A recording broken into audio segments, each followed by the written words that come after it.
Thank you guys for being here. Thank you for taking your time out of your day to listen to episode 3 with Priscilla Natyve. I'm glad to have you aboard. She's a really good friend of mine. Known here, new here through Denver, Colorado, and I just want to kind of bring her on because she does have a really good presence with entrepreneurship, creative mindset, something that we all kind of want to pick apart someone's brain. I think she's an excellent source to do. Please introduce yourself and welcome. Well, I appreciate that. Thank you. That You're was very quite welcome. the introduction. So my name is Priscilla. I'm a creative media professional, multi-hyphenate professional, because I happen to do a lot of different things, and I believe that there's a superpower in that. You know, everyone's always being told niche down, whichever one you prefer. But, you know, with my journey and trying to do that, I really learned that I wasn't being true to myself. Mm-hmm. And so with that, I think there was a lot of imposter syndrome, right? Things that happen. And I think leaning more into your strengths is really where you'll kind of overcome that. And then with that, I was like, you know what? It's okay that I like to do music and I like to do photos and videos. And there is a way that I can make that all work for me. Versus having to pick one. Yeah. Well, and then we talked about this before. It's like if you're trying to master something and be a one-dimensional type of creative, then yeah, it does take, you kind of have to, you'll see a landscape photographer. You'll see, people just find their niches and they become really good at it. But there are certain people like myself, and I think all three of us, well, we want to just do everything, try everything. And then later on in life, if we want to, we niche down. Yes, absolutely. And I think that's needed because then if you do one thing your whole life, then you'll never know if you like anything else. Mm-hmm. I know that's always tricky too, because like with music, and I'm sure you know too, like there is the like endless amount of subgenres and all that. But it's like when you actually start creating your music yourself, you're like, I don't know where I fully lay in this whole spectrum. Because I could be way over here, but also classified as over here. Well, that's what movie stars, they don't want to be like only comedy, John C. Reilly was, he started off in drama and then went to comedy. Yeah. Jim Carrey, comedy, drama. So you try different things to see if you like it. You don't have to be known for one particular thing. For sure. If that's not your forte, if that's not exactly what you want to do. Yeah. Absolutely. But curious to get to know you. I know you guys have some history. I have no idea kind of what you have background wise, what you've done, things like that. Yeah, tell us about kind of just your background as an entrepreneur, but I mean just as much as you want to share with the fellow listeners. It's like where to start, right? Because I feel like this journey started for me back in high school without even knowing it. Okay. With just how my life was laid out for me. So I'm half Nigerian. My mother's Nigerian and my father works in Nigeria.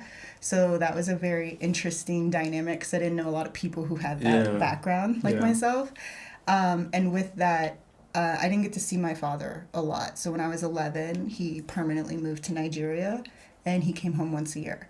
So that was, as some people can imagine, kind of tough, but he's like my rock and my best friend, and we talked every day, and he did everything he could to be a part of our lives. So it's not that he was like gone, what I mean, just physically. But with that, I was having a hard time in high school, and I really wanted to go be with my dad. So they have a great education system out there at the time, because there's a lot happening in Nigeria right now. But I went out there for 2 years, and I had just the best experience of my life, because when you grow up in America, I feel like you're pretty sheltered, right? So you just don't know. And so having to go live in a third world country and then live that life and see the life that my dad was living so that we could enjoy this really good life, it just changed my whole perspective and everything. So anyways, with that, I came back to the States, and with my transcripts, specifically in the county that I was living in. What year did you come back? This was 2007. Okay. So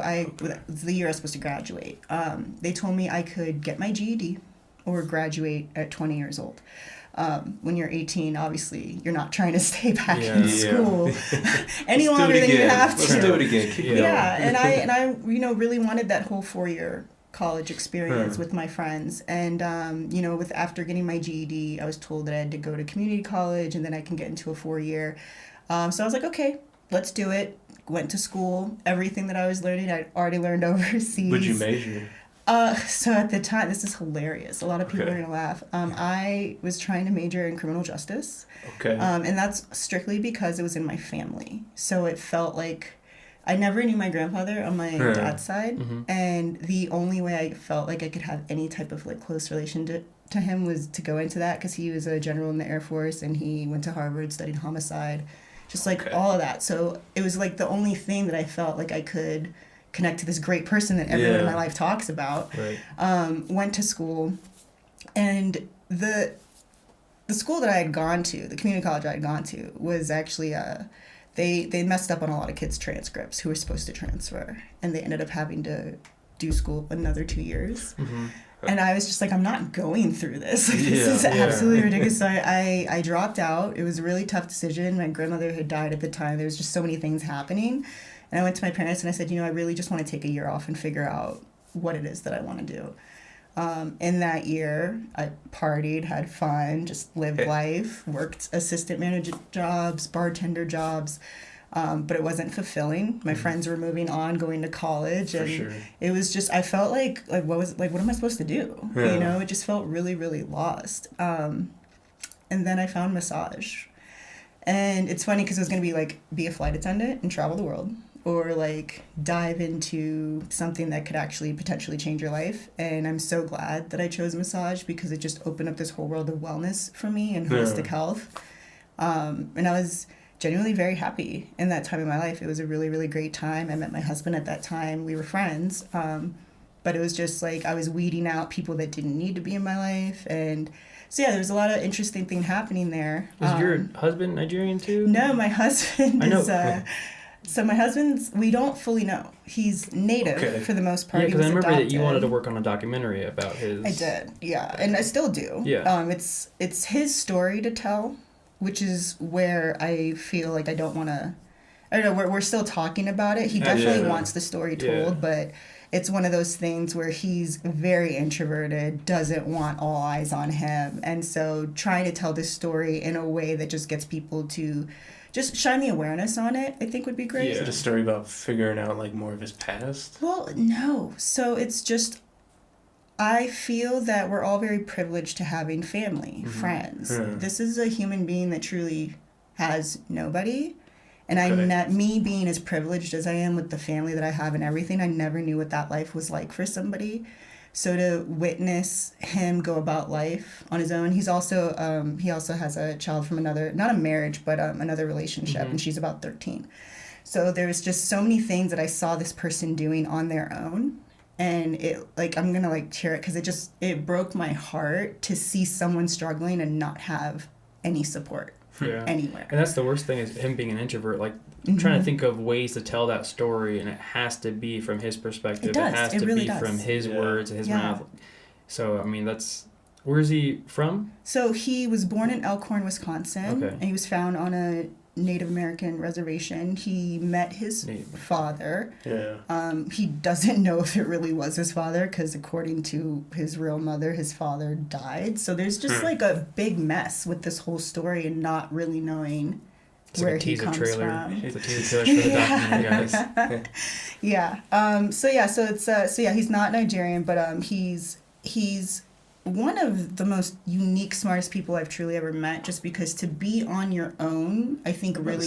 I could see him having some strong internal strength. Oh my gosh, like he has mastered his mind. Yeah. And I envy that, because I'm such an emotional person that I'm like, how do you have this control over your emotions? I think that's what makes the best relationships, is you do have a negative and a positive, or at least from different perspectives. Because if you're the same type of person, it's very hard to... If you're both emotional... If it's you're harder both to grow. Logic thinking. If you're both logical thinking, you might have different ways of looking at it. So it is nice to have someone that keeps someone grounded. We both keep each other grounded. Yeah, absolutely. Exactly. So like there's times like he's like, you're way too optimistic. And I'm like, I get that. I hear you. But let's try it. Yeah. It's not going away. So I mean, that's again another great moment in my life with meeting him and everything. We unfortunately had a miscarriage, which is why I stopped massage, and there was just like so many things happening in my life. What time was this roughly? This was 2013 going into 2014. Okay. Yeah, so it was 2014, like literally the beginning. And I was getting in trouble with the law, just like all these different things. It was over weed. It wasn't like I was like a bad person. At that time period. But at that time period. Everybody just looked at it as a bad person. Sure. Exactly. It's so crazy, like living in Denver, but like, I mean, I was from Florida, so like that was like, you had to hide it in the basements. You had to, hang with your friends, whatever, but like you watch movies and how criminal, like just all the people that are in jail for it now, but now we can just talk openly about it because we were in a certain state. Yeah, well, we were in Northern Virginia. It was just 20 minutes outside of D.C., and it's a Commonwealth state. I don't think a lot of people know. They like run everything. It's such a racket. Like it's just everything. I hated that state so much. I was like, I need to get away, which is how we ended up here. My husband's from here. Yeah. He's been desperately trying to get back, and I was like, you know what? I would just love to leave, because before my husband and I got together, I had gone on a trip to California with a friend who's no longer a friend. And it was actually a really pivotal moment in our relationship, and I almost never came back from that trip. I almost stayed in California because I was like, this is where I'm supposed to be. Okay. I found out on that trip that someone had hit my car and I had to come back home. Bring it on back. Yeah. But I was literally like, okay, I'll go fix my car and I'll drive straight back to LA. Yeah. And it was just like a shitty trip. Came back home, had to deal with that. Was going through the stuff with my friend, and I wanted to buy some weed.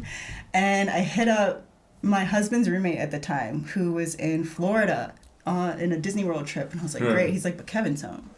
And literally from that day forward, my husband and I have been together, and my whole life changed, moving to Colorado and everything. And it really just sparked the whole like entrepreneur journey, because to be in a new state where nobody knows you, it's like starting fresh. It's like, I can do anything. And what do I want to do right now? Have you ever thought about going back to Cali?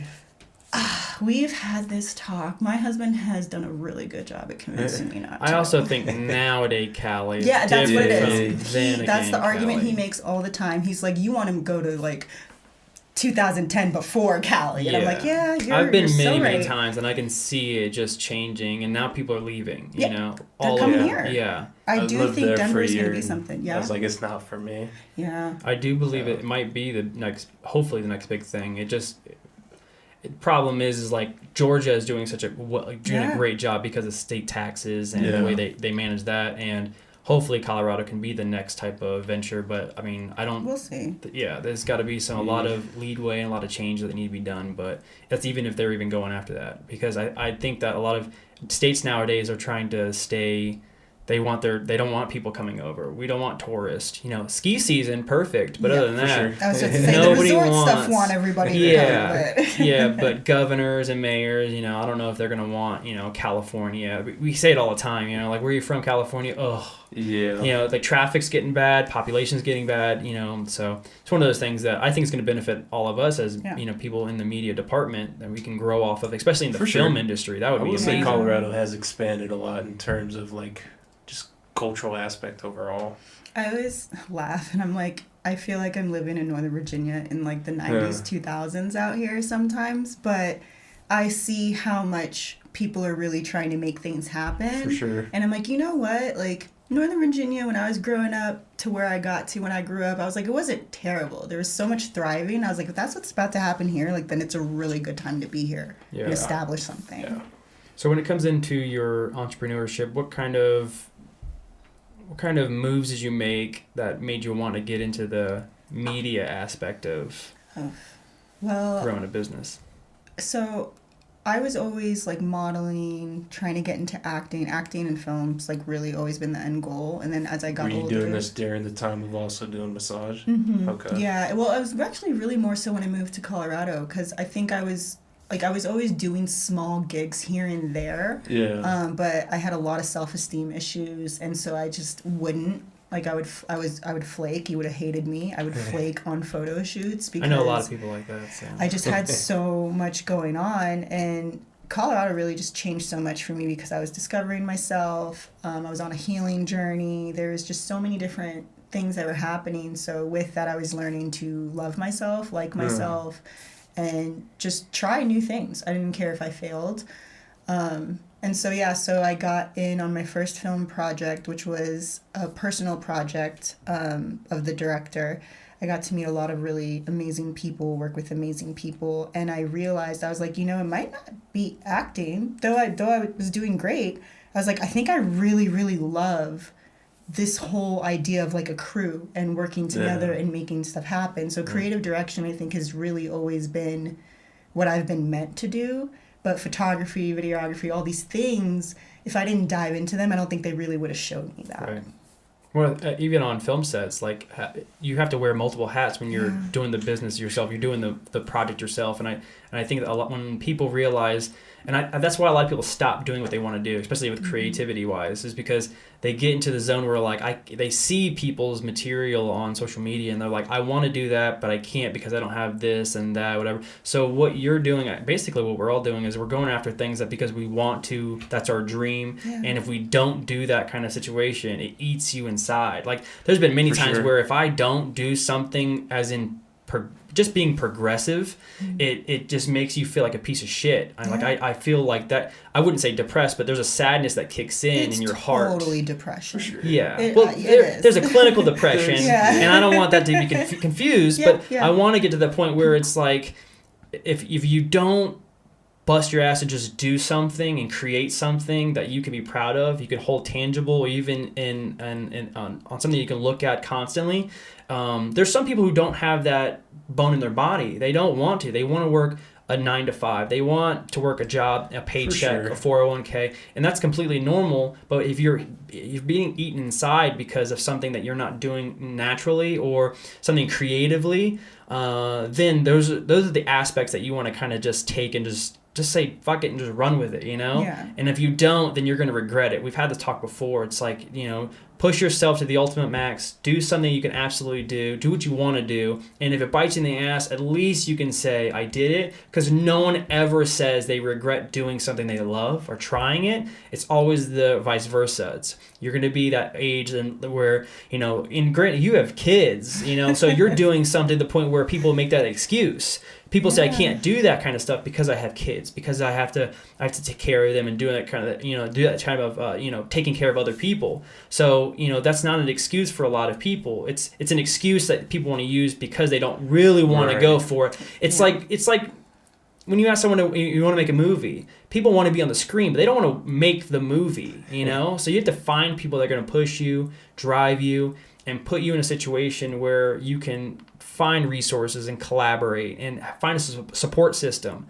And I think that's what you need to do, and that's what we all need to do, and that's what you found that passion into like a creative director where you build a team around. I love what you just said, because that support, if I didn't start being true to myself, I would have never found those people. Right. Yeah. And then like last year when I started showing up online, I was doing what I thought would attract the right people, and it wasn't being true to myself. Like I was still being myself, but I wasn't fully myself, right? And I was like, okay, let me put on a blazer, let me get dressed up, let me, do what all the other female entrepreneurs are doing, and it felt so unnatural. For sure. Like I was just less like, catering what am I to you doing? and trying to get that person to really pay attention. Well, that's what's crazy is you're self-marketing. You're something that you're not, and I For think sure. that's why. Just like when you first came in, you were like, I don't know if I want to get this because that's a trend nowadays. And I think that you can either go with the trend and kind of get lost in the mix, or you do have that uniqueness that you can bring, Like there's been many ideas that I have that's, that's stealing. You're stealing from an artist. All ideas are stealing. It's just about building that mountain of different ideas and building your own. So it's like, you can wear the blazer, you can, fit that part, but if it doesn't feel like you. Stolen. I always say all ideas are remixed. I think everything is a remix, because like DJing, I love to DJ, and I'm like, well, that's kind of how DJing came to be. You know what I mean? Pretty much, yeah. Think about if you want to use the remix aspect of it. So if you're a music producer, you have to use material. You have to have access. You have to have permission. But you have to permission to have that kind of stuff. So when you steal something, as in I mean, obviously, we've already quoted this before. It's not copywriting, whatever. Yeah. But you steal ideas. You can steal. You're not stealing material necessarily. It's a collection of several It's a collection ideas. of things. Yeah. You can use remix, absolutely. But whatever word that you want to use, it kind of, as long as you're going for it and taking from other people. Kanye West is one of the best examples. All the mixes he did, all the samples, the greatest samples, Gold Digger, all stuff is remixing into his own style. So the problem is nowadays a lot of people in this generation they don't know those originalities. They don't know those things. They think he created technologic. I was like, guys, hold up. And that's the great thing about what people can do on many different streaming services, and anything that we do is you're not taking credit for it, but you're using someone else's information, their materials, their sources, and creating yourself. And I think that's what a lot of people need to do. The greatest directors, the greatest superstars in the world, basketball players, they copy someone, you learn from someone, and then you create your style. Dancing, you follow, you stomp your feet, you do what you have to do. You follow someone's rules, and then you start building your personal traits, and copy you make it the experts and then build upon it. Exactly. And I think that's how we can learn, because if you don't have that mentality, I think it's, if you only go, I only do what I want to do and I don't want to learn from anybody, then those are the people who are not doing things. Those are people not learning. Exactly. That's why we read books. That's why we watch, documentaries, or you have to learn from people's mistakes, and you have to learn what works, and then you start adding your nooks and crannies to build a really good recipe. I really, really lean into that, because I think it goes with surrounding yourself with the right people. It's also what you listen to, what you watch. Like those things really, really play a huge role. And it wasn't until I started listening to podcasts, reading books more. It's harder now with kids, which is why Audible is like a saint. Yeah, for sure. But if it wasn't for those stuff, it really sets my day. You know what I mean? It can change my whole way of thinking just by listening to one podcast. Absolutely.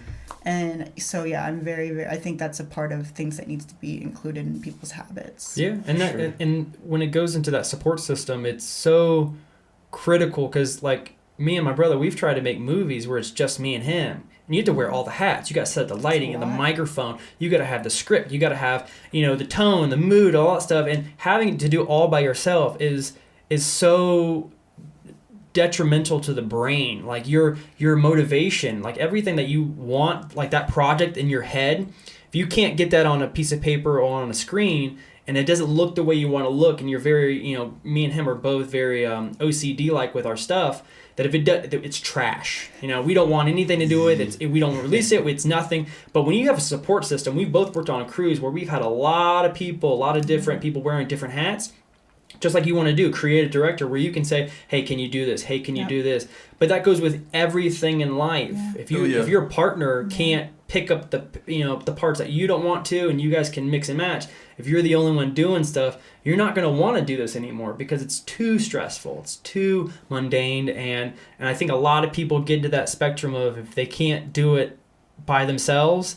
I was scared to ask for help for a long time. Mm-hmm. I didn't want to ask for help. When it came to finances, when it came to physical training, I didn't want to get a coach. I didn't want to get, be a part of a team. I don't need a fucking team to go running. But that's why the greatest athletes in the world have coaches. 13 different coaches. So there's never going to be a moment in your life where you can it's better off doing it by yourself. Unless, I think one of the only things that I kind of see it is probably writing. Mm-hmm. You kind of have to, you learn, you take your material, you gotta run, you gotta, hide away. The greatest authors in the world, for a long, long time, they hide away in a hotel room, they hide away in a room, but then they come back, but it's finding your ability to teach yourself certain things, but you gotta have a support system. I agree. I think there's 2 points with that. I know starting off, everyone should definitely build upon themselves, learn everything as much as they can, because I think that would be huge. But then growing, eventually finding that support is definitely going to be key in terms of achieving more success. Yeah.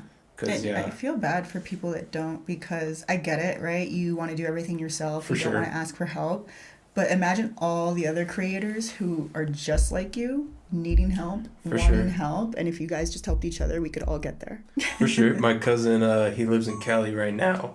And the coolest thing that he found, which he found after I left, but it's this thing called Collaborative Collective or something like that. Mm-hmm. Basically, giant group of artists. They all come together and they meet at one location. Yeah. And they'll all just take turns letting someone go on stage and play. That's I was awesome. like, that's huge. And then, they'll all, everyone's sharing. They'll record each other, things like that. One person brings this to the table, the other person brings that. I think that's definitely something Colorado could use itself as well.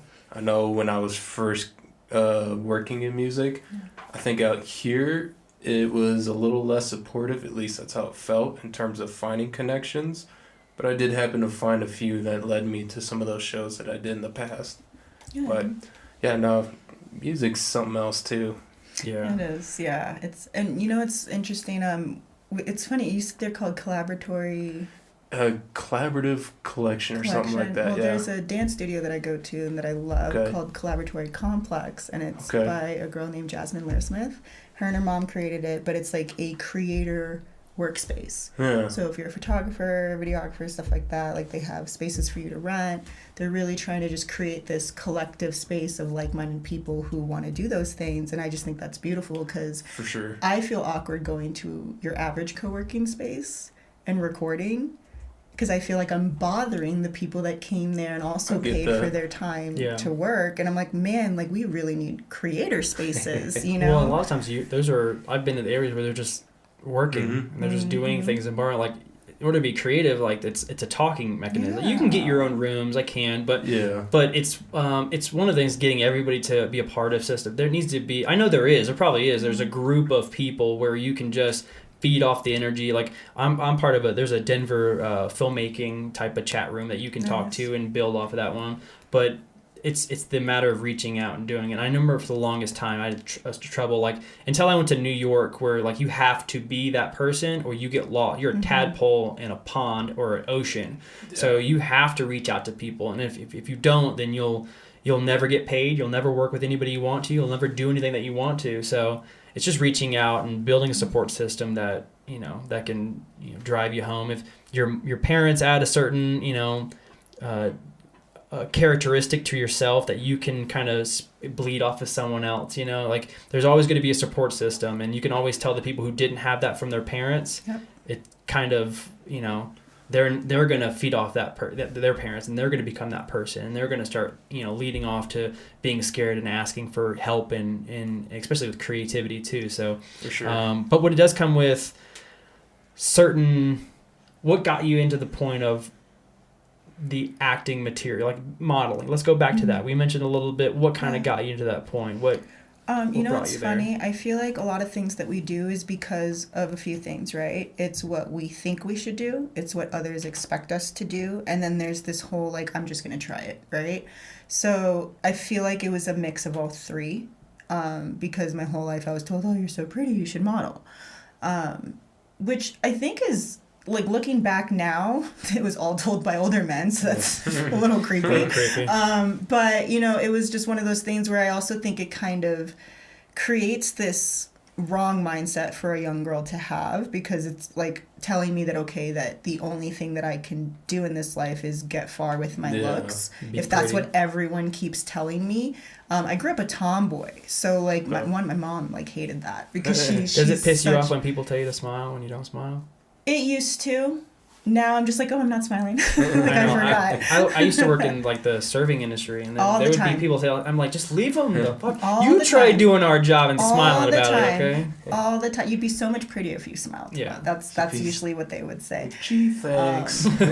Yeah, all the things. I mean, I get it. Like I don't take personal offense like most women do these days, and I completely understand why they do. You're now finding your voice, you're now finally standing up for things you probably couldn't when you were younger, but I think everything in this life is how you choose to handle your situations, for sure. Right? Because people are going to be who they are. How you react is the most important.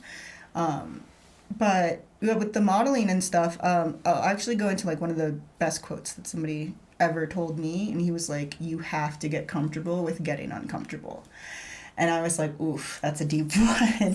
And it took me years to really understand what he meant by that. Like, if it's something that, I'll say it like this, if you're trying to do anything and all of your little pop blockers come up, right, for like, oh, we shouldn't do this because of this, oh, we shouldn't do this because of that, I've had to retrain my mind to just be like, we're just going to jump. Yeah. Because sometimes you have to. I mean, granted, you should have like some sense of direction, right? But it's how I found my husband. I said yes to dates I never wanted to go on just because I wanted to learn about other people and myself. It's crazy because like I'll listen to podcasts about people that are so like famous, wealthy, that are in that type of, I guess you say the same bracket that would be kind of like wisdom and inspiration. Yeah. They say the same shit. Like I listen to Mel Robbins and she's still like those negative thoughts. You're like, don't do it. And then they have to ponder it in. Rich Roll has the same thing. All these people that we admire have those type of tendencies of having that negative thought, that subconscious thought.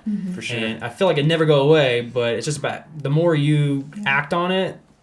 I think an interesting point you made too was that leap of faith type of deal. Because I've had many people ask me, like I used to be incredibly shy. Like I was telling Sean before, when I was younger, during one of my birthdays, I was like maybe 12 or 13. Had all my family gathered around me. They're singing happy birthday. Yeah. Broke out in tears. So I was always that shy kid growing up. But when I did my first show, everyone was like, oh, I can never do that. How'd you do that? That's amazing. That's crazy. I was like, it was just a click, just go, jump into it. And then that was the most like amazing feeling I ever had in my life. And that just opened me up more.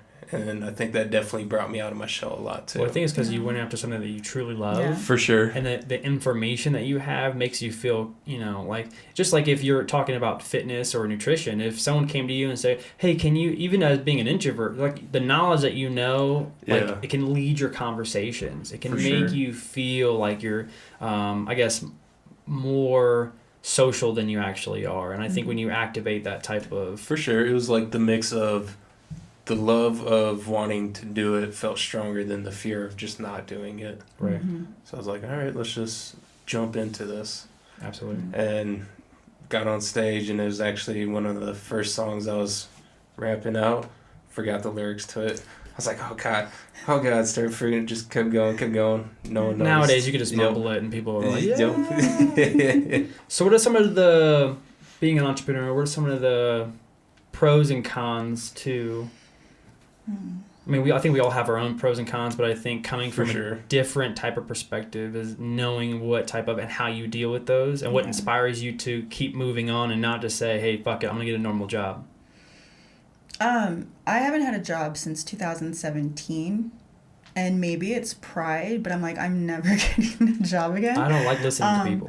Yeah, that's a huge part of it. However, I gotta be careful. I have kind of changed my mind a bit in the sense of, because I really, really do love working with teams and working with people. I want to build my own at some point.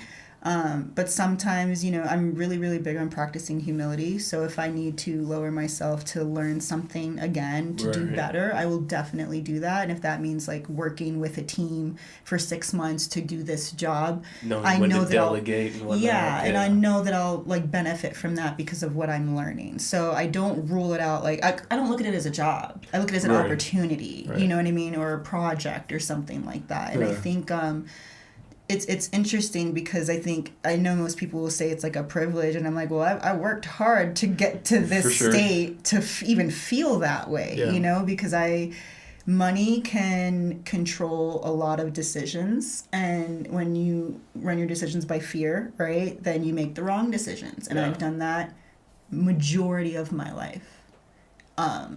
It's like the one thing like I'm working so hard at to not do anymore. Because, I mean, you have a family, you have kids, you have things to worry about. But I'm like, well, if I go back to this state of mind, I'm going to make bad decisions and I'm going to go into a hole and it's not going to help me.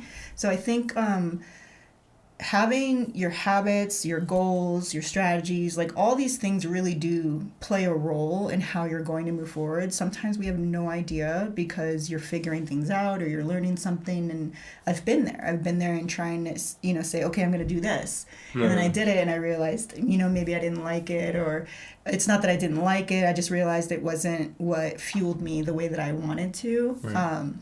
So yeah, at the end of the day, it's all trusting the process, right? Enjoying the journey and not putting so much pressure on yourself. I think that's the biggest one. For sure. Because if you give yourself these unrealistic expectations, you're going to fail. Yeah. Like, I'm a firm believer in that. So I'm very half and half with like go with the flow, but also have a system, because if you don't, you're just going to find yourself in the same routine. Yeah. I'm sure it can be also like, it's great working with the team, but it can also be very nerve-wracking because you have so many moving parts at that point too. I've had bad experiences. I'll bet. For the most part, I've had great experiences. I'm such a giver. I really, really love helping people. And it's not even that I'm a people pleaser. I mean, maybe I was. I don't think I am as much anymore. Right. But if I see like another young female entrepreneur, or just any entrepreneur really, that's trying something and I want to help, I usually will. I'll throw work their way or things in that nature. And I had a really bad experience where I helped someone and they like went behind my back to that client and they both ended up doing their own thing, which was fine. And I'm very grateful it happened because it put me onto a new path. Right. But things happen and, don't let it discourage you. It's normal. It's all a part of your growth and entrepreneur process. And it's going to teach you. I think failure is success. I'll say it like that. Failure is success. So every time you fail at something, it's just you learning how to go about it the next time. For sure. Yeah. For sure. Do you have anything that you're working on right now that's really exciting for you? I'm working on so many things, guys. But one, I'm working on a film that Sean's actually going to be an extra in, and if you want to, because we're always looking for extras. It's with a photographer and filmmaker. His name is Brian Hallwell, and funny story. So when I was modeling out here, I connected with Brian. Always wanted to work with each other, never got a chance to. Reached out again when I was pregnant with my third child, just to try to set things up to try to work with each other, because I was now behind the scenes. We had talked a few times, never ended up working together. And then I think it was last month in December, he hit me up. He's like, hey, I have this gig with Logitech. And it just blew my mind, because I was like, oh, this is a big name brand. Yeah. It would really help, to have that in my portfolio. But most importantly, I get to work with Brian. And then I learned that Brian's assistant was Jake Blackson, and I'm a huge fan. Absolutely. I'm so sorry. I said Jake Blackson because that used to be his Instagram name. His name is actually Blake Jackson, but we call him Blackson. So, I was like, I don't know. I've never met a guy named that. We call him Blackson. That's a weird name. Yeah, no. Well, it used to be his old Instagram name. Gotcha. But regardless, these are two people that I had been wanting to work with for a while, and if it wasn't for putting myself out there, I don't think it would have ever happened. Well, I'd love to have Brian on too, because just talking about filmmaking in general. Absolutely. That'd be key for me. So doing that short film, I'm the casting director for it, so that's really exciting because I love being behind the scenes and doing all that. So yeah, that's the big one right now, but there's so many other things that I'm working on. I get you.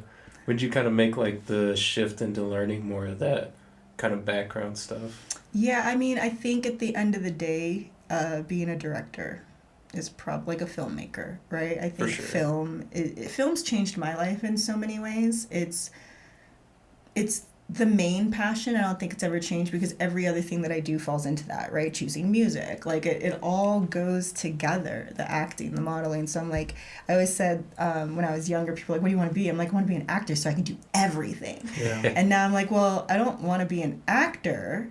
I don't mind it. I don't mind acting, but I just love putting people together and building that world. Yeah, because I have that eye. Yeah. And I think you should lean into where your strengths are, you know? So that's the biggest thing for me. I've always wanted to be a filmmaker. Well, I consider myself a filmmaker. Once you do something or make an action towards it, I was in New York. We were making short films, feature films, music videos.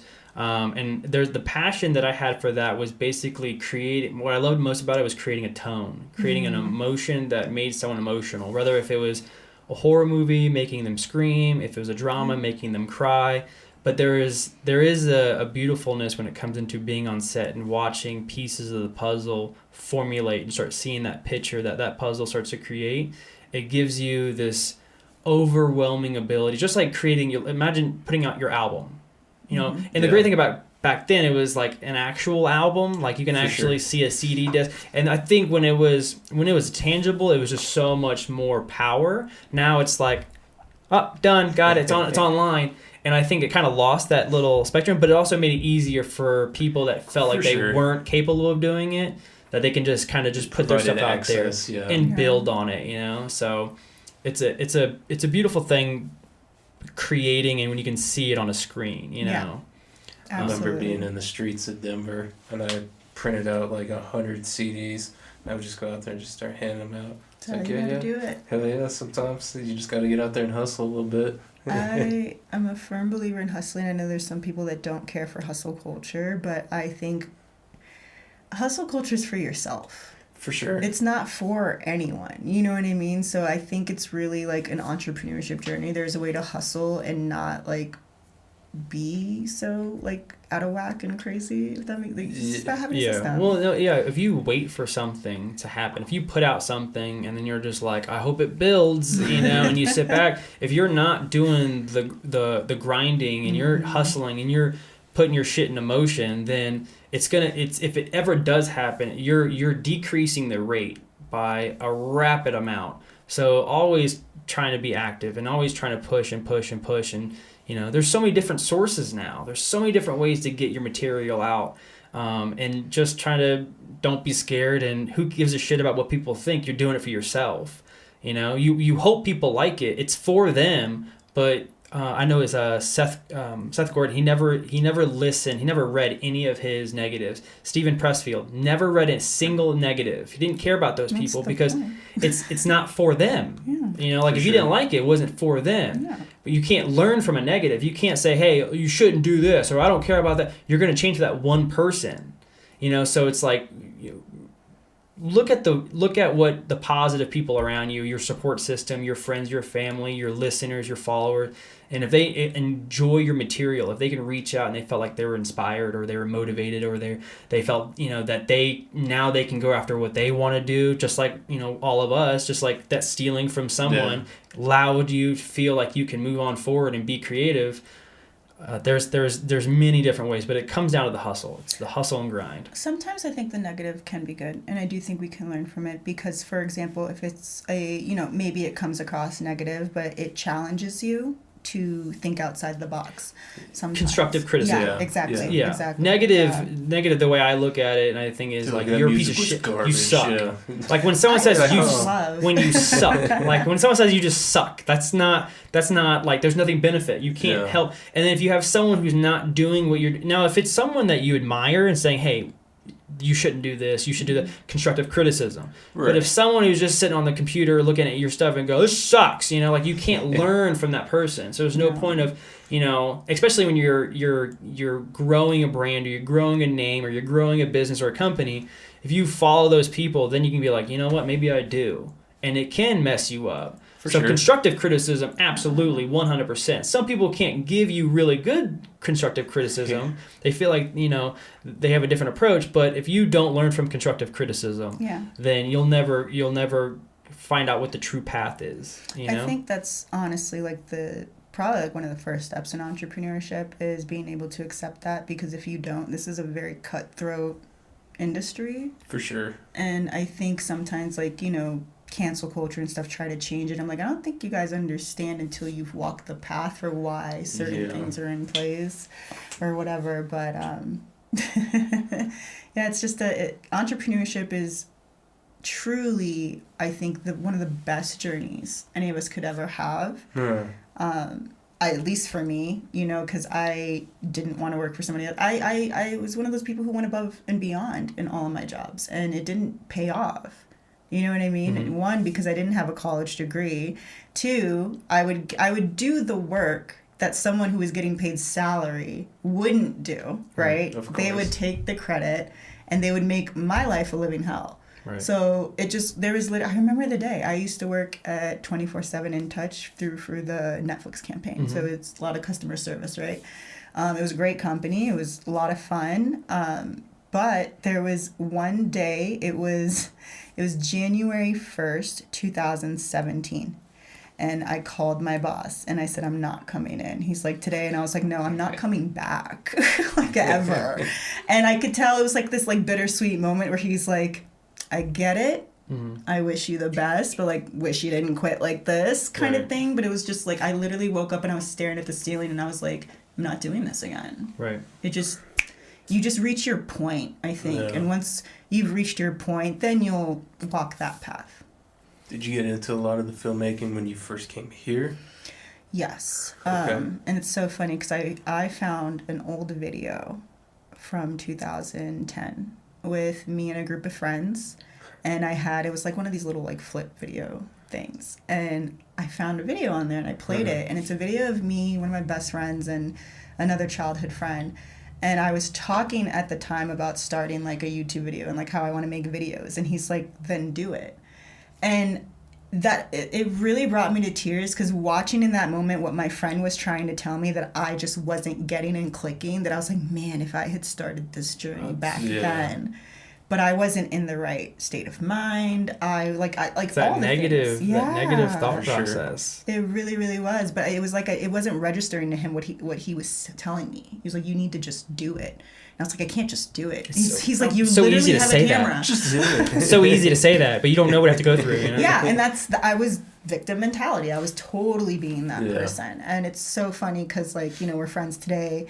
And to see me doing it now, he's just like, about time. You know what I mean? But it's also one of those things where if, like, again, like I said, if I didn't dive into it, I don't think I really would have figured out what the true passion is, which is creative direction and bringing people together and creating art, because I've understood I can't do it all myself, but I know what needs to be done. And if I just pick the right people, magic can happen. So who are some of the influences that kind of led you in the right direction, whether if it's through entrepreneurship or through creativity? So many people. It's funny because as a woman of color, it's actually been a lot of white males, which has been very interesting for me. And I think it's because it's been a lot of my masculine energy, how I was raised, how I think. So, people like Joe Rogan was someone who I was listening to for a while, and I can take him in doses for the most part, because everyone has their own style. Yeah. But what he was doing with bringing on different types of people and the people that I was learning from on those podcasts is what really changed things for me. Issa Rae, I'm not sure if you know who she is. She's a female director. She did Insecure on HBO. She's just done so many different projects, and as a Black female in the industry, to do the things that she's done has truly been admirable, and it's kind of made me it's given me a lot more faith, because unfortunately I think a big reason why I did stay away from the industry is because I felt like it was very male dominated, and I felt like I was always looked at as a pretty face, never really taken seriously, didn't want to be put in situations where it's a casting couch. So that's obviously perspective from a woman's side of things, but then I just started reading books from other actors. Like, I'm not sure if you read Will Smith's book. Loved that book. I really, really did. And there's another one, which doesn't really go into film. It's How to Tell Your Story Brand by Donald Miller. Okay. But he goes into film and how it all relates. And it's all about branding. It's the same stuff that Will Smith talks about. So it's a variety of people. But I think what really, there's one person that really changed everything for me. And it was Gary Vee. And it's funny because a lot of people that I talk to now, they're like, I hate Gary Vee. And I was one of those people. I was like, I hate Gary Vee. And I had a friend who was like, have you listened to him? And so I listened, and I listened again, and I was like, okay, let's see what else we got here. And I was like, wow, this guy's not as bad as I thought. We're actually a lot alike. I really like this. And so that's what really got me to start my business and everything. Yeah, his books, Punch, Punch, Jab, Jab. Yeah. Well, just listen to him. It's like, I think people think he's just so egotistical. And I think the way he comes off, but when you get to know him, he's just so passionate about whatever he wants to do. And he gave the same, when I found him out a long, long time ago, it was what I learned most from him was no matter what your excuse is, it's bullshit. No matter what you think is, because he'll ask people like, what do you got? And I want to do this, but I can't do this. Because bullshit, this is how you do it. Blah, blah, blah. Next. Like, it wasn't like, hey, listen to my course and I'll show you how to fix it. Right. He'll just tell them exactly what they need to do. Right. And then he goes, are you doing this? Are you posting every day? Are you doing that? Then you're not doing what you need to do. So it made you feel like, and I think those are the people who hate him, made them feel like, well, you don't know, my story's different, and there's always going to be that struggle that someone has, but he had the ability to say, whatever it is so small, it's stupid, just do it. And just like you said, if you did it 10 years ago, if you did it a year ago, imagine where we'd be right now. Yeah. For sure. He definitely drives in that, just fuck it, just hop on there, hit record, just start doing it. Yeah, he's really big on humility, and I'm also big on humility, and I think that was where I had to be like, okay, you don't know everything. It's okay. Like, it's okay to learn from others. It's okay to make mistakes. I think growing up, which I'm sure you know, East Coast, it's very, what's the word? It's just tough in how you're perceived. So growing up in the 90s and 2000s on the East Coast, you had to dress a certain way, look a certain way, be a certain way. And that was really instilled in me for the longest time, which is why I just wanted to get out of the East Coast. Now I appreciate it when I go back there. Right. I truly enjoy it. It's a good vacation. Yeah, it's a really good vacation. It's so funny though, because Gary Vee is the reason I moved back to the East Coast in my mom's basement. Yeah, he was like, move back in with your parents. It was the biggest, toughest decision ever. I didn't have to. Yeah. And I'm so glad I did, because I started my business. Absolutely. I was in the same situation. When we lived in Florida with me and my girlfriend, there was nothing that we wanted to do there. You can't be a filmmaker or be a creative person who wants to grow a brand in Florida at the time that we left. I mean, you could. I mean, there's people out there, but it's a lot harder. So we made the decision, let's go to New York. Let's go live there. Let's go after. She's a phenomenal hairdresser. She wanted to really expand her career in that department, own her own business, and I wanted to be a filmmaker. I wanted to be a photographer. I wanted to be a director, producer, screenwriter. I wanted to do it all. So we moved to New York thinking that we had jobs lined up. We were supposed to have our jobs just transferred over there just to make some money and then build our own brand or our own personal development business, whatever we wanted to do. And the job wasn't there. So we maxed out all of our credit cards. We had 45 days of no paycheck coming in, no job or anything. We were living off of rice and beans. We had nothing. We had 2 big-ass 80-pound dogs that we had to support too. They ate better than we did. But it got to the point when we finally did get our jobs, we got it situated. We told ourselves, we'll never be in this situation again. We will never let ourselves be in such a shitty situation, living in a shitty apartment. Because, New York, I mean, you can spend what you buy in some places a whole house compared to what you would buy in rent. So we were living in this 250 square foot studio apartment in Brooklyn, in Bed-Stuy, and with 2 dogs. And we were like, don't worry about it. We got 1 year. We're going to get out of it. We're going to muster everything up. We're going to do whatever we have to do. Work 9 to 5. We're going to do all of our side gigs when we need to. I opened up my own photography studio and filmmaking studio. We were making music videos. We were doing everything. It was blowing up. We were making so much money. And then COVID hit. And then that industry, both industries that we wanted to be in, you can't be in the same room with anybody. No. Yeah. And in New York, it was different. It wasn't like Florida or in the, it kind of 6 months later started, that scariness, that fear that people had about the pandemic kind of hit the West Coast a little bit differently. But in New York, where, you have all the airplanes from different, countries, China, all that, they came from there. So we got hit the hardest. We were watching, we were seeing dead bodies rolling out on gurneys into, gigantic semi-trucks. So it's like we felt like as that happened, our dreams, everyone's dreams just kind of, we don't know. We thought it was we'll see you in 2 weeks. We're going to go to we're going to go to Ohio with our family and just kind of wait for this to die down. And come to find months, out. 6 months, 12 months. It took almost, I think it was a year and a half, almost 2 years for New York to even really open up again.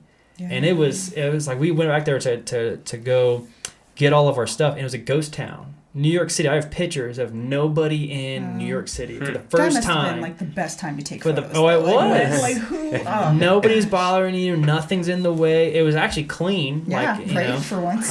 But yeah, like being in that type of environment, and being from the bottom to the ground up, there's going to be some type. It's just how you handle it. It's how you handle negativity and those distractions. When it comes into, you mentioned Gary Vee, but what are some of the things that kind of push you to keep going? You don't have to use people. You can use books. You could do whatever. But what kind of keeps you going? And what kind of advice do you have for someone, whether if it's a female Black entrepreneur, female entrepreneur, or an entrepreneur themselves? What kind of advice do you have to them starting a business in 2023? And what are some of the approaches that they can take to help grow their business? Okay. I am a firm believer in having not necessarily a plan, because plans don't always go right how you want them to, but I do think you should have some sort of structure.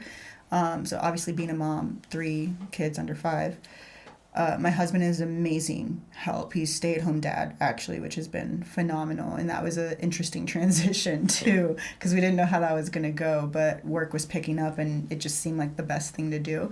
But we are on a routine. We are a routine-based family. Like, my kids know, okay, bath time, we do this. Like, you know what I mean? Like, I think time blocking is important, because you can't do everything at at 9 o'clock I'm going to do this. But if I'm like, okay, between 6 and 9 in the morning, if I can knock out these things, I'll feel better about it.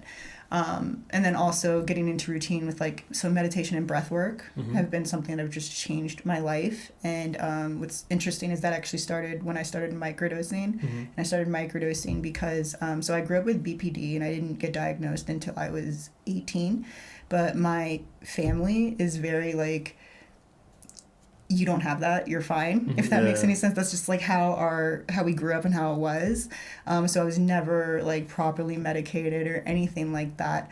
And I don't know if you know anything about borderline personality disorder, but it is definitely a daily struggle with organizing your life, and then ADHD on top of it and dyslexia on top of it. So managing my finances, all these things where I was just crumbling inside, because I'm these are basic tasks that anyone should be able to do, and I'm struggling, you know. So with that, I had researched, because I'm very natural for the most part. I don't trust a lot of things that are given to us, especially for cheap or free.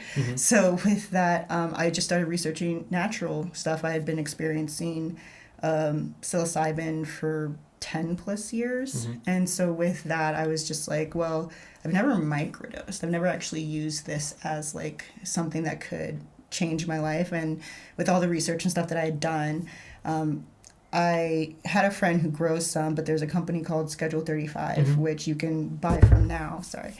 And so I just started it out. It's okay, you know what? I'll do it for 30 days. Do it for 30 days. I did 4 days on, 2 days off. Man, a lot of shadow work, a lot of deep, personal stuff, but it was also, not as scary as you think it's going to be, at least for me, maybe just because where I've been in my journey and, wanting to get these things done, because that's a huge part. You have to want to make the changes.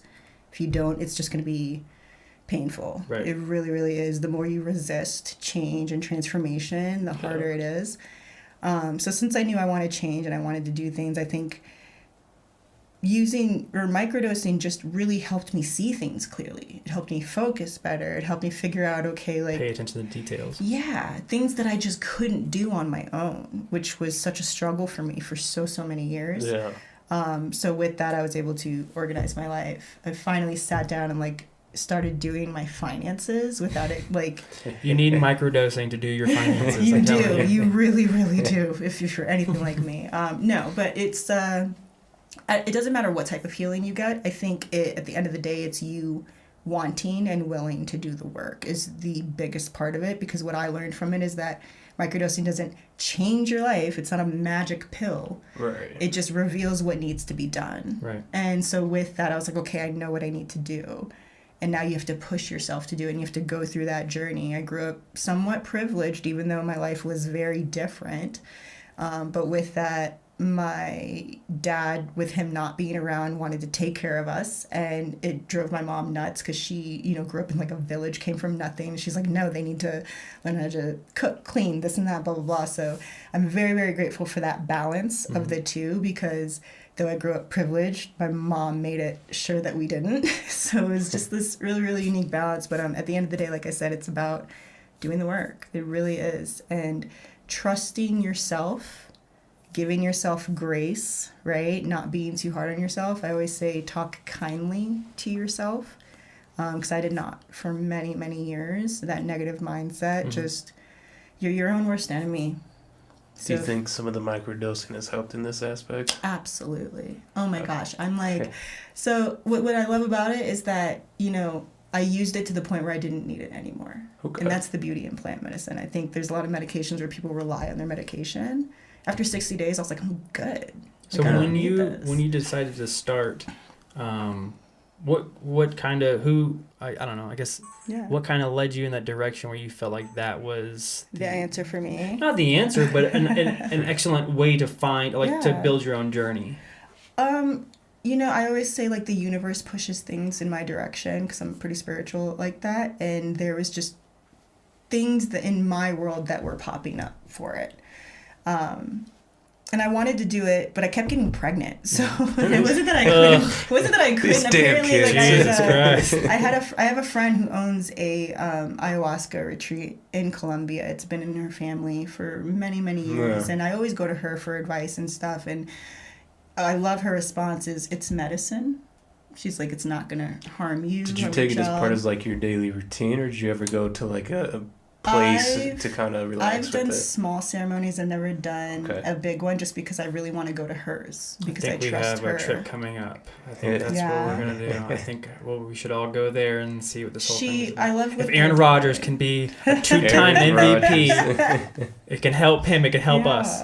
For sure. I just think there's just this bad stigma on plant medicine and what it can do. Cannabis and mushrooms have a completely different, my dad came by and he visited and he was like, and me and my brother will, at night, obviously it's completely legal in Denver, but he's just like, he had that mentality of how he grew up, like where it was like the 70s show, where everybody go downstairs, they act stupid, they go in a circle, they don't remember where they're at, or they're acting, lazy, they don't know. I mean, that's how I kind of looked at it when I first got. As a pothead. Of course. Well, but there are potheads, so when that's the 100% of people that like I would, go to my friend's house and he'd have like 8 or 9 people and they'd all be just like, hey man, what's up? And if you have that spectrum, to me as a person, I'm like, I have to be progressive. Like I said, if I'm not progressive, I'm depressive. So when it came to it, I was like, I don't want nothing to do with this. This is terrible. And then I started learning about the benefits of it. And like when medical marijuana became like where everybody had their card and I wanted to figure out why was Michael Phelps doing it? Why are athletes doing it?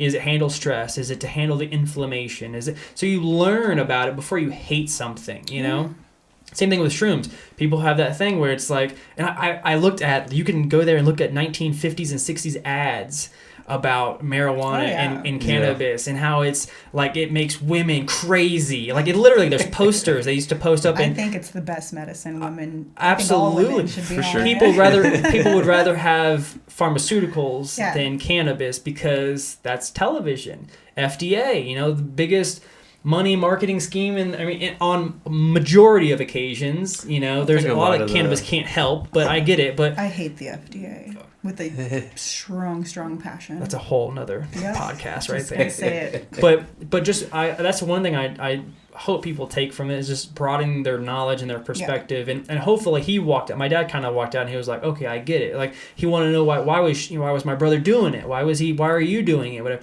And I was like, well, first of all, it helps me better. It sleeps better. Mm-hmm. It actually helps me calm down. I use it as an athlete. I use it for the benefit of reducing inflammation in the knees and the body in activity and sports, you can actually lower your heart rate without having it to peak to the point where you physically get exhausted, you overdrive. The fact that, it doesn't, now you can have too much of it, and then it can have too much of anything. You have too much sun, you get a sunburn, you get too much water at a contest, you can die. Yeah, like anything, too much of anything is bad. But in moderation and microdosing or whatever, I've had so many more benefit situations in my life than negatives. But back in the day, and even still in a lot of states, they look at it completely different. Oh yeah, for sure. And I think a lot of that just comes with education. Like for the 10 plus years, I've literally been studying shrooms. Yeah. Like I've just wanted to know why, because ever since my first trip, it was just so, obviously you're hallucinating, right? But spiritually, so many things were aligning, so many things were connecting. I'm like, okay, let's see what else. Let's see what else comes with this. And then I learned just, it's not about abusing the plant, which is what we were doing because no one properly taught us. But now with all the research and enough things, we're learning that there's people facilitating spaces for this, right? Well, you worked in the cannabis industry. I worked in the cannabis industry for a little bit, but I didn't have my badge just due to all the stuff that was going on. But I worked as a photographer. I worked in just helping different brands, and I used to trim for my friends, stuff like that. And I have friends that grow some, and I've always wanted to grow some myself, especially when I have my own farm. But it's more than that. There's, for those who don't want to try psilocybin mushrooms, there's adaptogenic mushrooms, and those also I've noticed extreme benefits. Actually, if you take them hand in hand, there's even more benefits. So whole nother conversation for another day, but we all come from fungi. Yeah.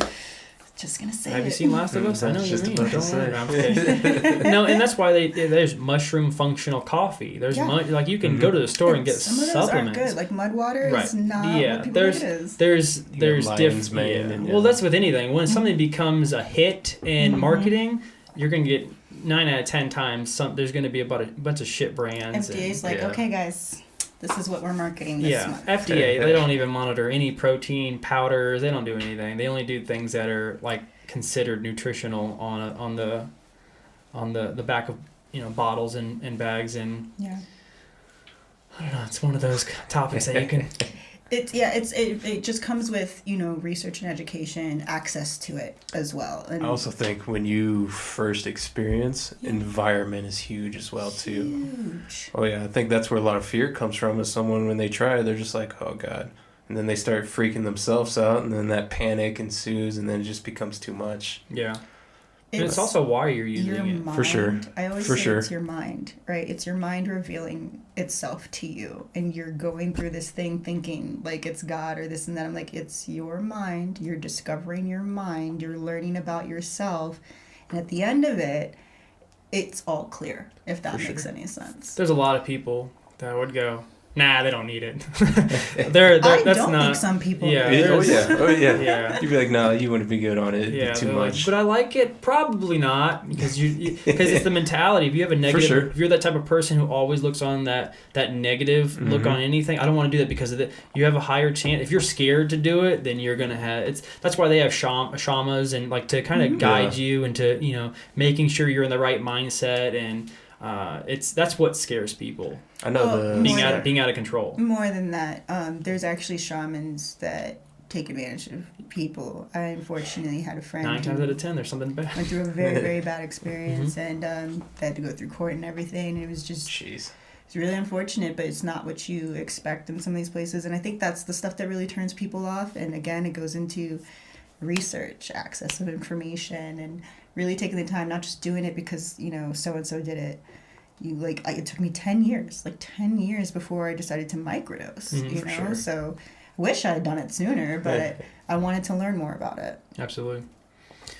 All right, so we're going to wrap it on up. What are some of let's go ahead and break down, name 2 books that you felt in the last couple of years that you've seen progression through the knowledge that you've learned through those. So one of them I'm reading right now, and you guys mentioned it, and it's only because it's been coming to me like crazy, which is The War of Art. And it's a book about resistance, which I desperately am learning.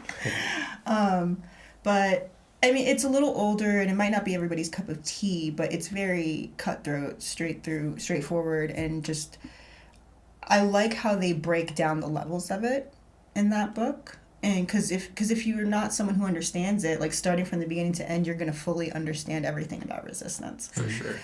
So that's one book. Gosh, there's so many. This one's kind of more of a spiritual book, but it's called The Four Agreements.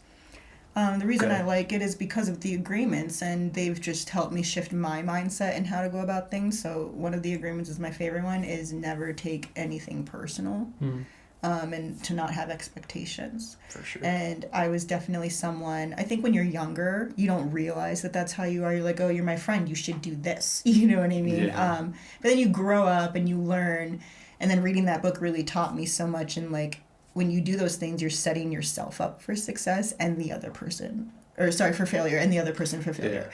Yeah. And I didn't want to do that anymore. And I had noticed things in my own personal life that were not going well, and I thought it was because of them. And then I realized I also played a role. And so taking accountability, I think that book teaches you a lot about that as well.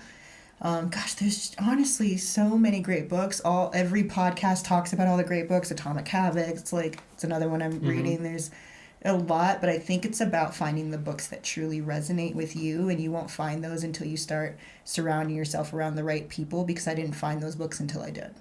Nice. Have you ever read Show Your Work? No. Is that his second book? No, this one was from the dude who did Steal Like an Artist. Okay. Austin Kleon. I would highly recommend that book, especially if you're enjoying War of Art. I am. It's a really, really interesting take on all of it. It's mind blowing. And then Think Like a Monk also. I don't know if you guys know I've that. heard That's that. a good book by Jay Shetty. Yeah. Okay. Where can people find you? You can find me on Instagram, TikTok, YouTube, trying to get on Twitter, because I know that is huge in our industry, all at Priscilla Natyve. Fun. I got it. Natyve, because everyone thinks it's spelled originally. Perfect. Thank you for coming out. And thank you for having me. Absolutely. Until next time.